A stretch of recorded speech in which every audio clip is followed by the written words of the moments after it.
Welcome to Clone My Business. In this lesson, we are going to talk about some key strategies for building an effective team. This is one of the big S's of staffing, and this is all a prelude before you can scale up, okay?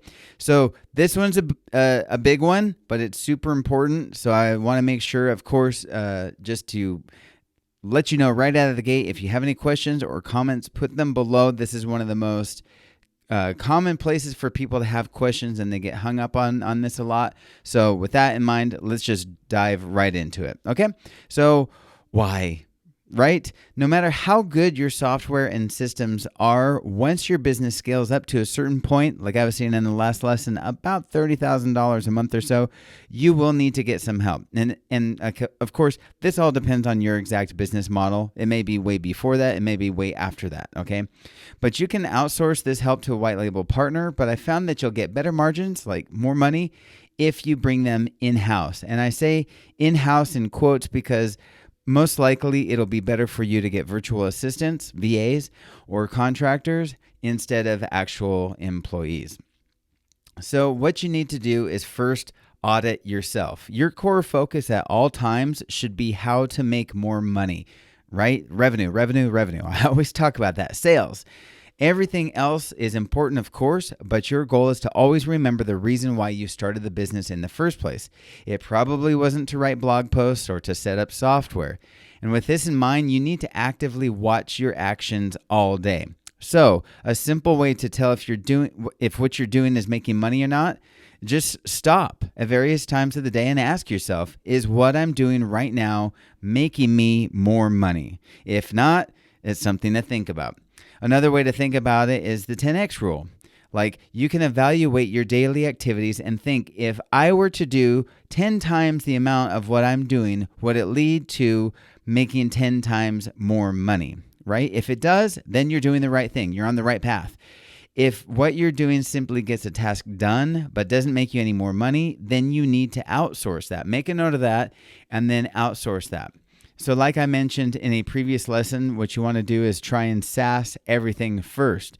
But if software won't do the job, and it doesn't always do everything, you do need humans, then you need to get someone on board to do that task. So the things that will make you the most successful in creating and growing your digital marketing agency is growing your revenue, and then refining your systems, and then building a team. All right, let me give you another bad Sean example again. As an entrepreneur, it's easy to want to do everything yourself. And I know I'm like this. You might think that you can just do it better, that you can do it faster, or you just plain don't want to give up any of the money, right? Whatever the reason is to grow your business, you have to duplicate your efforts. When I first started, I went out and networked in the morning. I met with business owners. I attended every event I could. I met with people and I sold my services. Then I came home and I did all of the work myself. I literally sold in the morning and then fulfilled the services in the evening, into the late evening sometimes. And my wife was okay with it for a while because we were building a business and we were, working hard towards our dreams. But then it got to a point when she's like, okay, you need to figure this out. And the reason why is because this is absolutely the wrong way to build the business. Like I told you a long time ago, like a few lessons ago, a lot of lessons ago, I was stuck in a freelancer mode, right? I was doing everything myself. Wrong way to build this kind of business. And as always, I want you to be able to just leapfrog over bad Sean example. Don't make the same mistakes. So, when to hire somebody. I've said this a few times already in the course, but no two businesses are the same, so hiring will look slightly different based on your particular model. Like, even if you clone my exact business model, you still might want to hire somebody before I did or wait till after I did. So the general rule of thumb is that you'll want to hire someone as soon as you have your systems set up. So at the very minimum, you need to have a second person that can act as your services department until you grow bigger. And remember, if you're running on HighLevel, you can literally have a snapshot, do most of the heavy lifting, and then as a backup, you can use the team at Extendly. Easy peasy, right? The team at Extendly can act as your white label services department. So that makes it very easy and very straightforward. And all you have to do is focus on sales, right? But I recommend getting your first sale and then going through it all, onboarding, kickstarting the services, and so on. Then you can get your SOPs set up in Asana, right? Your standard operating procedures, all your systems, everything, your fancy checklist, right? Put that all in Asana. And then this will make it very clear for your first team member to know exactly what to do. So it should literally be like step 1, do this, step 2, do this, step 3, do this, and so on. And it links out to further resources for further learning, the whole thing. It's tedious at first, but you only have to do it once, and then you can refine it as you go. So it's very hard to create something from scratch at the beginning, but once you have it going, all you need to do is go in and edit it a little bit. So the rule of thumb is to hire someone as soon as you have your system established, and then you might need to do the work yourself at first just to iron out any wrinkles, and that's fine. But this is only to make sure that it's good for your client and that the services are all in order. Otherwise, you will always have other people do the work for you. Okay, so now before we start in on hiring people, you want to first map out your company organizational chart. So you want to start with you at the top as the owner. And then from there, right now, this is not like the traditional. There's going to be a lot of things that are missing. But for right now, create 2 main categories, sales and marketing, and then services or operations. And then under each of those main sections, you can add as many spots as you want. Let me just give you a quick sample. This is a sample beginning online marketing company, the way it could look, assuming that you're following the SaaS model like me. So keep in mind, I did not include the operational side of things like your bookkeeper and accounting and lawyer and all that stuff. That will come with growth. But right now, just remember, this is a sample. Okay, this is just kind of get your brain thinking, brainstorming here. So your particular business might focus more on ads or maybe reputation management or whatever.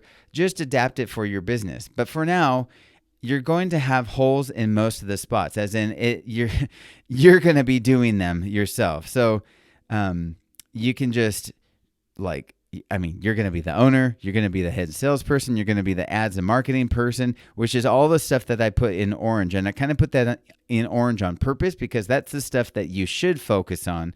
And the red, that's all the stuff that you should hire first, right? That's the services side. So there's you at the top as the owner, and then possibly as you move on, you'll get a general manager to kind of manage everything.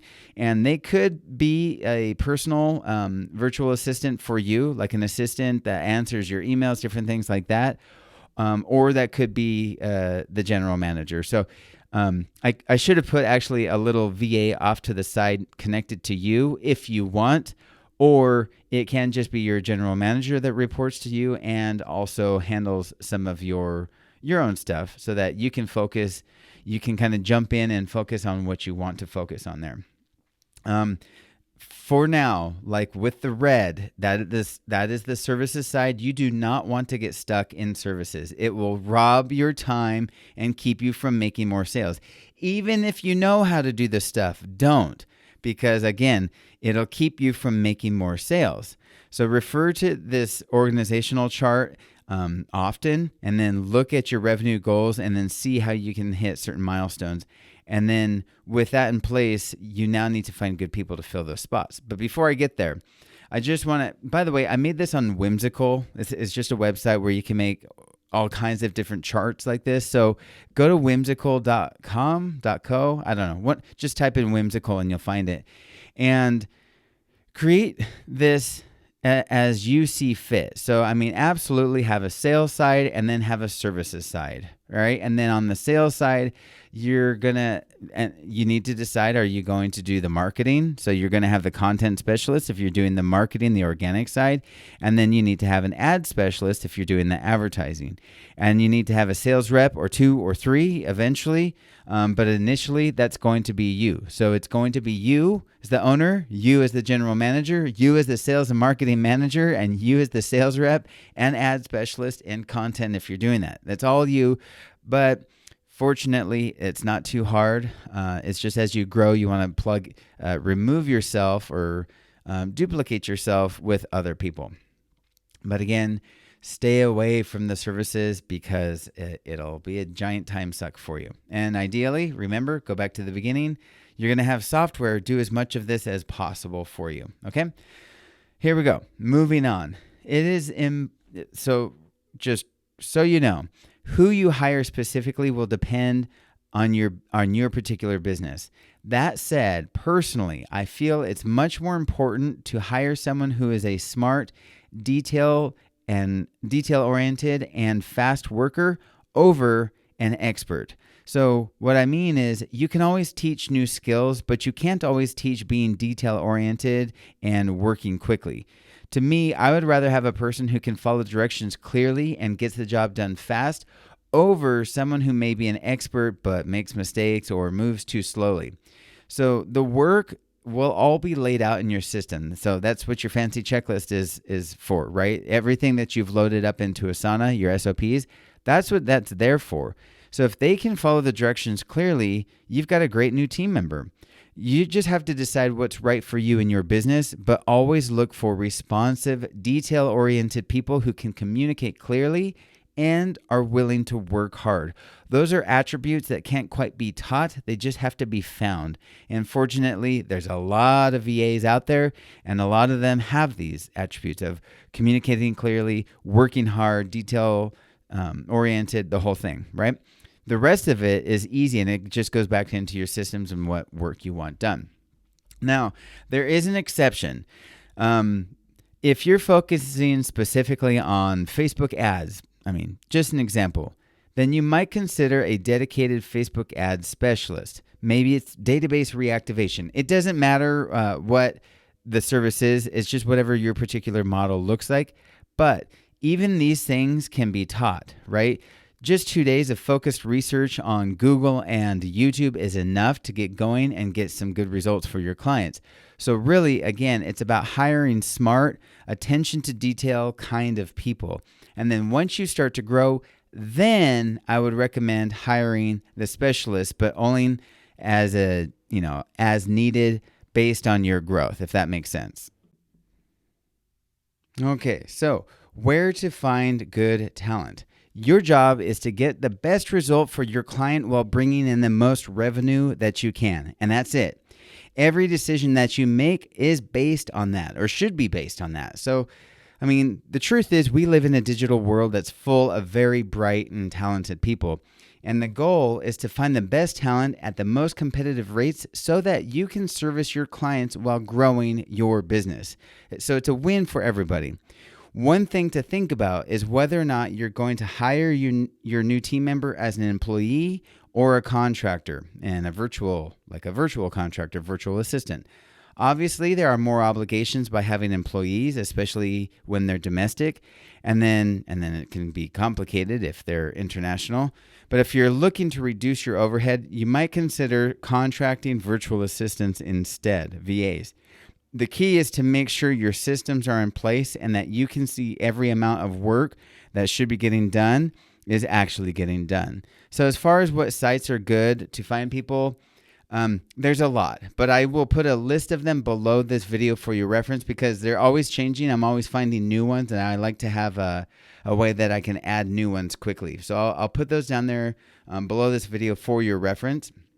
But hire good people because you get what you pay for. Regardless of what websites you use to find your people, remember that you get what you pay for. So most VAs price their services to be competitive, but the good ones know to price a little higher. It could be based on their experience, their skill set, or whatever.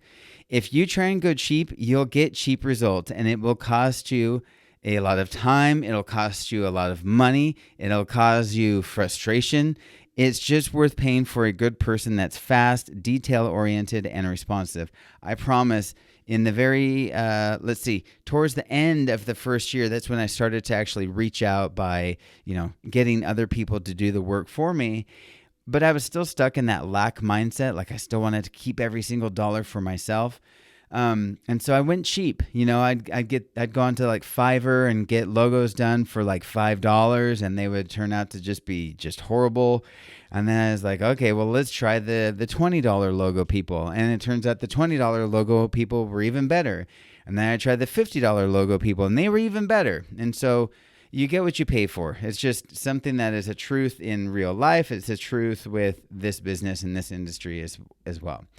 Okay, so once you decide to post your job opening, be prepared to get a lot of applicants. To be effective with your time, again, your time is your most important asset. You've got to be ruthless in your screening. I know it sounds harsh, but you've got to, because you'll get a lot, especially now. If the applicant doesn't have the exact qualities you're looking for, just delete them from the list. And then once you've narrowed down your list to around 10 applicants or so, it's time to interact a bit with them. So what you want to do is send them a quick note letting them know that you're interested in them, and then ask them some very specific questions. Also, what you can do is ask them something specific to make sure that they're detail-oriented. For example, I've sometimes asked applicants to put the name of their favorite animal in the subject line, or sometimes like their favorite color. And I have them put that in the subject line. And what I do is I embed that request deep into the message to see that if they're really reading everything that I can say and can follow simple instructions, because I hope that they read everything. And when they see that embedded deep in the middle of the job description, then it shows that they're detail oriented. So in addition to the applicant's answers and portfolio and other details, you want to pay attention to their response time. Probably for me, this is one of the most important, is how fast do they reply? And do they reply on your time? Like if they're in the Philippines, they're half a day ahead. If you're in North America, North or South America, they're half a day ahead. If you're in the UK or Europe, less time, but still a solid 12 to 14 hours ahead of us, right? Or ahead of you. So, or maybe less. I don't know. I don't remember. But the long story short, you want to check their response time. If they get back to you quickly, this should move them to the head of the line, because again, it goes back to that communication. You want to have that. So narrow down to your top 10. Once you've got your top 10, go to your top 3. Narrow down to your top 3 candidates, and then do a personal interview with them. If they're in another country or they're working remote, then doing an interview over Zoom works perfectly. And just like how I talk about always getting on a sales call with your client, this is the same concept. It's important for them to get to see you and get a feel for who you are, and then vice versa. When I hired my first full-time virtual assistant, there was 3 people that I had interviewed, I actually used Chris Ducker's virtual staff finder, and they, I paid my money, and they quickly, within days, found me 3 qualified people that were exactly what I was looking for. But based on their resume and their work experience, there was one guy, his name was Michael, that he was actually at the bottom of my list. Now, when I did interviews with all 3 of them, the first 2 were fantastic. But then when I spoke with Michael, he was the 3rd person that I spoke with. One of my big concerns back in the day was if I wanted to have these people talking on the phone with my clients. If I wanted to have my own team members talking, to my clients, I wanted to make sure that their English was clear. I wanted to make sure that their accent wasn't too thick, the whole thing. Because keep in mind, I have a lot of home services. These guys are roofers, painters, plumbers, those guys, and I just wanted it to be easy for them, right? So then when I got on the phone with Michael, it was actually Skype. I was like, hello, Michael, how are you? I was trying to use my best, American accent. And then he's like, hey, Sean, how's it going? And I'm like, okay, this guy's hired, because his name was Michael and he had a very American accent. So not a problem at all speaking with any of my clients, right? So make your top make your top 10 list, and then narrow it down to your top 3. And then you just got to go with your gut. So, that is something that we don't teach in business enough, just to make decisions based on your gut. But anytime you feel like something's weird, just don't do it. But go with your gut and make your hire, and then get busy plugging them into your system. So I'm sorry about this slide. There was no clean way to do it, but let me just fly through this real fast. To make it easy, here are the steps. You can screenshot this, or maybe I should put this down below. You've got access to the course for life. You don't need to screenshot it, but you know what I mean. I'll probably just put it down below just to make it easy. In fact, I'm just going to make a note of that for you guys. There we go. Just to have that in there. Okay, so number one, decide exactly what position you're hiring for. What do you need this person to do, and get specific. Number two, write down a brief description and then bullet point the specific job duties.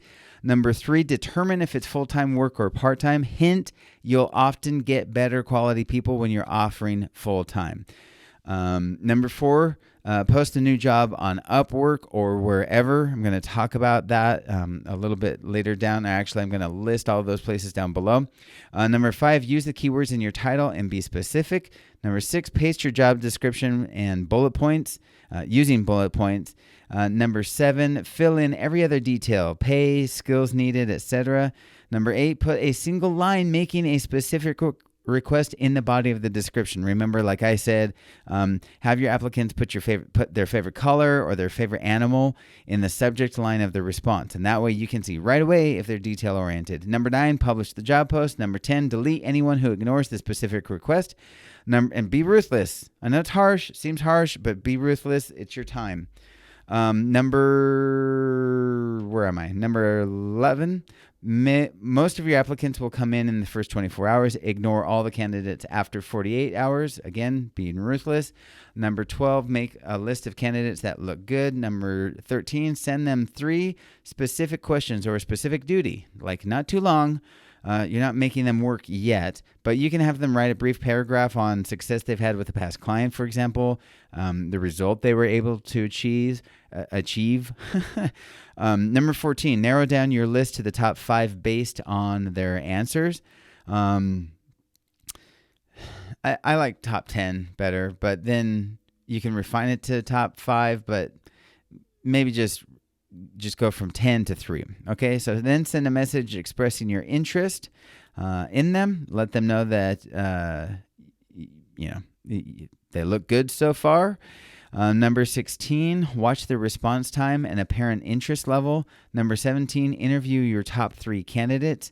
Number 18, look at the experience and portfolio of those candidates. Obviously, the cream will rise to the top. Number 19, hire your number 1, again, going with your gut, but keep the other 2 on a short list for future work, because as you grow, especially if you're duplicating yourself and replacing yourself with software and humans, you're going to sell more, which means you're going to need more people. Number 20, really take time to train your first team member and refine your systems, and then make sure they can operate independently of you. And of course, you can use Asana to just manage everything. So as soon as revenue and need justifies it, you can hire another VA, and then another, and then another. And then if you decide to go with a VA agency like Virtual Staff Finder, like I did, they do most of the work for you. It's actually a big time saver. And there's a cost. I think it's like $500, but I've found it to be very, very worth it. They do all of the time-consuming work. Like literally most of this list, they do like number 1 through 16. They just ask you some questions, find out what your job description is, and then they do like 1 through 16, and then all you have to do is hire.